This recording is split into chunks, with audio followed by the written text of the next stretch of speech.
Hey guys, this is Tina back in for another quick video. I wanted to thank all my subscribers and especially, the ones that I've been talking to the most that leave me the comments and, we've been going back and forth, especially the one that always talks about how much he loves his wife. I think that's awesome. Anyways, I'm really happy that you watch the story that I had made a video about the Harmony story, the Harmony Montgomery story, a couple days ago, but then the verdict came out that Adam Montgomery was sentenced and charged with her, found guilty for the murder of her, so I didn't release that video. I have been trying to stick to true crime. I'm going to continue to do that, so let me get into the story. I'll stop talking about yak. Anyway, so the story that I wanted to talk about is very interesting to me. It's near to my area. It's about a female serial killer that was in the 90s.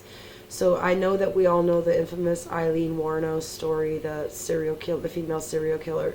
Female serial killers are said to be more rare than male serial killers. So the person I'm talking about today, her name is Donna Sue Ray.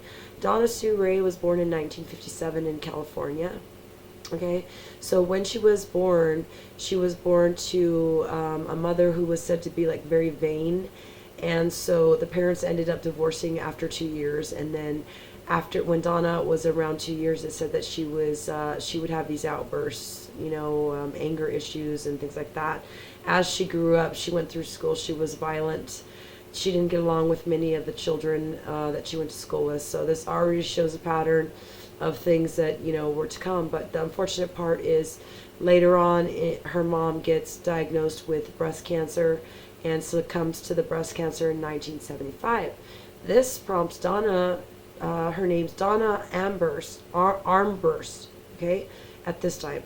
So she decides to become a nurse, and she becomes a nurse. She becomes successful, and she had been with a man previously before becoming a gray, and she had had 2 pregnancies, but the man, this is what I had read, is that the man wanted her to get rid of the babies, and she did.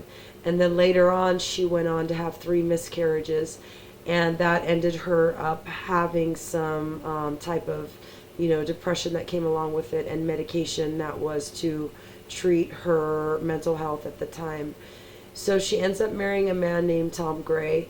Also, it said that she married someone out in the Temecula wineries. I don't know if any of you have ever been out there, but they're absolutely stunning. They're beautiful. I'm going to go by there, and I'm going to do a short after this video and go by there probably next week, and then also in the hospital that she worked in. So anyway, Donna Sue Ray, after she marries David Gray, they get a divorce, or she leaves him and she starts dating someone else.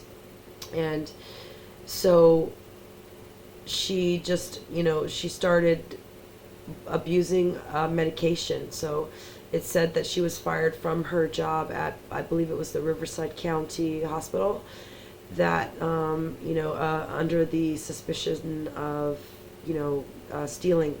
So she may have been stealing medication. They said it was some type of, the opiate thing. So I'm not sure if the exact. There's a couple of different names I see, but it was something somewhere in that family of the medication.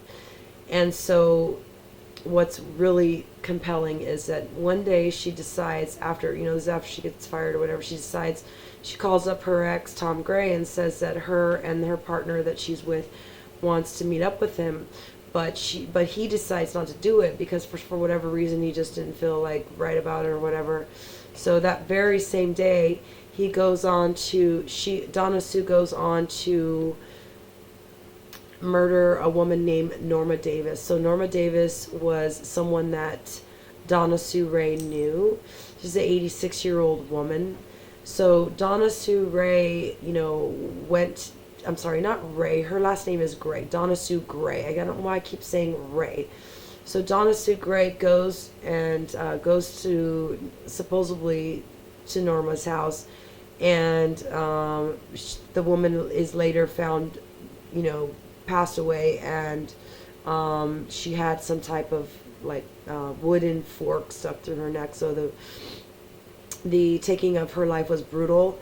Donna Sue Gray was, I don't believe, ever convicted of this crime. She went on to then have more victims. So she would go to, you know, other women's places. Another woman, her name was June Roberts. Okay, so this is on February 28th of 1994. Norma Davis lived in the gated community of Canyon Lake. Okay, so she had visited Roberts, I guess. So this is where somehow there was like a correlation between the ladies knowing each other. And so Donna Sue Gray goes to June Roberts' home under false pretenses, asking her, you know, that, like, claiming that she wanted to, like, borrow a book or something like that. But once she gains entry, then she goes in and she murders June Roberts. June Roberts, you know, back in the day, there were, you know, for people that are older, there were phones. We didn't have cell phones. We had phones on the wall. Remember, that had cords. Some of them had long cords, the curly cords. So, unfortunately, she used the curly cord to asphyxiate June Roberts. Later on, she goes on to a woman's house. Okay, so June Roberts was 66 at the time, okay? Later on, March 16th of 1994, Donna Sue Ray goes to a woman's house named Dora Beebe, B-E-B-E, B-E-E-B-E. So she goes to the home and knocks on the door, and she says that she needed directions. And so Beebe, Dora Beebe allows Donna into the home, and Donna does the same thing. She attacked and killed Beebe, and then went on some type of shopping spree. So she would go on shopping sprees. I'm not sure if I mentioned, Donna Sue Ray was also like an avid skydiver, sports person. So she was like a thrill-seeking person, and it seemed like she was then also addicted. So, and interesting enough, she ends up trying to go after a woman that, this was actually on March the 10th of 1994. She goes into Donna Sue Gray goes into an antique store and attacks a woman called Dorinda Hodkins. I'm not sure if Dorinda Hodkins is still alive at this time, because this was in the 90s, and obviously the age of the woman, you know. So she goes into the antique store and notices that Dorinda was, you know, by herself, and she attacks her. She only took $5 to $20 out of her purse, and then goes in, and then she starts on a shopping spree using another one of her victims' cards. This is how, I think this is how they were. And so Dorinda Hodkins, the person that was attacked at the antique store, she survives the attack, and then she's able to give a description of Donna Sue Ray, and that's how she's ended up being caught. So it's just really interesting that we had a female serial killer in the 90s. I had no idea. We had all the Richard Ramirez's, all the, you know, all those other weird, unusual stories of serial killers. I had never heard about this one. I will make the next video longer, and if you have anything that you want to comment, please do, or questions that you have. I will have put up pictures. Next week I'm going to go to the winery area. I'm just because I want to go there, number one, but also just to get some actual footage of the area, and then also the hospital and the areas of where, you know, some of these things took place. Okay, you guys, thank you very much for hanging in there with me, and I will see you soon in the next video. Thanks for all the advice. I'm doing the best I can. Okay, I'll talk to you soon in the next video. Bye.